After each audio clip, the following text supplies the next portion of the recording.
Bismillahirrahmanirrahim. Assalamualaikum warahmatullahi wabarakatuh. Alhamdulillahirabbil alamin. Wassalatu wassalamu ala asrofil anbiya'i wa mursalin nabiyina Muhammadin wa ala alihi wa sahbihi ajmain. Amma ba'du. A'udzubillahi minasyaitonirrajim. Innama shadaqatu lil fuqara'i wal masakini wa amilina 'alaiha wal mu'allafati qulubuhum wa fir riqabi wal gharimina wa fis sabilillahi wa ibnis sabil. Faridatan minallah wallahu alimun hakim. Sesungguhnya zakat itu hanyalah untuk orang-orang fakir, orang miskin, amil zakat yang dilunakkan hatinya atau mu'alaf, untuk memerdekakan hamba saya, untuk membebaskan orang-orang yang berutang, untuk jalan Allah, dan untuk orang yang sedang dalam perjalanan. Sebagai kewajiban dari Allah. Allah Maha Mengetahui, Maha Bijaksana.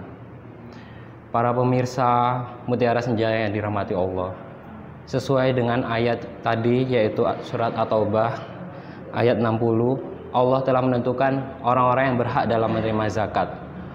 Oleh sebab itu, sudah sebaiknya kita untuk mengetahui dan memberikan zakat kepada orang yang berhak. Pada hari ini saya akan membahas golongan orang-orang yang berhak dalam menerima zakat. Pada surat tersebut Allah telah menyebutkan 8 golongan. Golongan yang pertama dan kedua adalah golongan orang fakir dan orang miskin.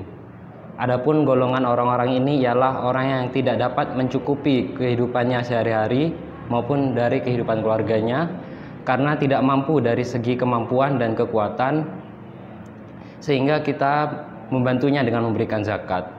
Beberapa ulama mengatakan bahwa sebaiknya golongan yang pertama dan kedua ini kita berikan zakat yang dapat mencukupi kehidupannya selama 1 tahun, hingga dapat diberikan zakat pada tahun berikutnya.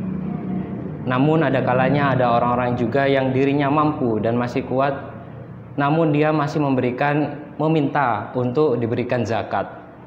Orang-orang ini sudah sebaiknya kita berikan nasihat bahwasanya dia bukanlah orang yang berhak dalam menerima zakat dan tidak diperbolehkan dalam meminta yang bukan haknya. Ini berlaku juga untuk orang yang punya kekuatan untuk bekerja namun tidak memutuskan untuk bekerja dan hanya mengandalkan hidupnya dari sedekah dan zakat. Sudah sebaiknya bagi kita untuk memberikan nasihat kepadanya untuk bekerja dan mencoba untuk mencukupi kehidupannya. Golongan yang ketiga adalah amil. Amil merupakan orang yang telah ditunjuk untuk mengelola zakat. Jadi orang-orang ini mulai dari mengumumkan, mengambil, mengelola, dan memberikan zakat kepada orang-orang yang telah ditentukan. Orang-orang amil berhak mendapatkan zakat sesuai dengan besaran pekerjaan mereka. Golongan yang keempat yaitu mu'alaf. Di sini mu'alaf adalah orang-orang yang imannya masih tidak kuat, sehingga kita berikan zakat untuk menghindari mereka dari melakukan perbuatan yang keji dan munkar. Golongan yang kelima adalah riqab. Di masa seperti sekarang ini, riqab bukanlah hal yang umum. Riqab merupakan hamba sahaya atau tawanan yang dapat dibebaskan dengan cara ditebus dengan sejumlah uang.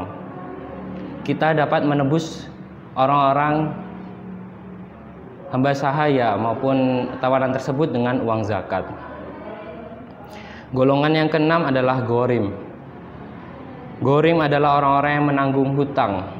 Di sini ghorim dapat dibagi menjadi 2, yaitu yang pertama adalah orang yang menanggung hutangnya sendiri, namun masih tidak punya apa-apa untuk diberikan dan dibayarkan hutangnya tersebut. Dan yang kedua adalah orang-orang yang menanggung hutang orang lain karena sebab akibat. Contohnya adalah apabila ada sanak saudara yang meninggal sehingga dia menanggung hutang dari saudaranya tersebut, namun dia tidak bisa membayarkannya, maka kita dapat memberikannya zakat untuk mengurangi bebannya. Golongan yang ketujuh adalah fisabilillah. Fisabilillah merupakan orang-orang yang berjuang di nama Allah. Dan golongan yang terakhir adalah Ibnu Sabil. Ibnu Sabil merupakan musafir, orang yang dalam perjalanan. Jadi pada suatu masa ada orang yang dalam perjalanan namun bekalnya habis di tengah perjalanan sehingga ia tidak dapat melanjutkan perjalanannya. Kita dapat memberikannya sebagian dari zakat karena dapat membantunya untuk melanjutkan perjalanannya ke tempat tujuan. Namun dilarang bagi kita untuk dengan sengaja memiliki perbekalan sedikit dalam memulai perjalanan dengan harapan di tengah perjalanan kita dapat zakat. Ini sangat tidak diperbolehkan. Itulah tadi 8 golongan orang yang berhak menerima zakat. Sebaiknya kita memberikan zakat kepada golongan-golongan tersebut. Jangan sampai kita memberikannya kepada yang lain, bahkan mengalihkannya kepada orang-orang yang mampu atau bukan dari golongan orang-orang tersebut. Nasrun minallah wa fathun qarib. Wassalamualaikum warahmatullahi wabarakatuh.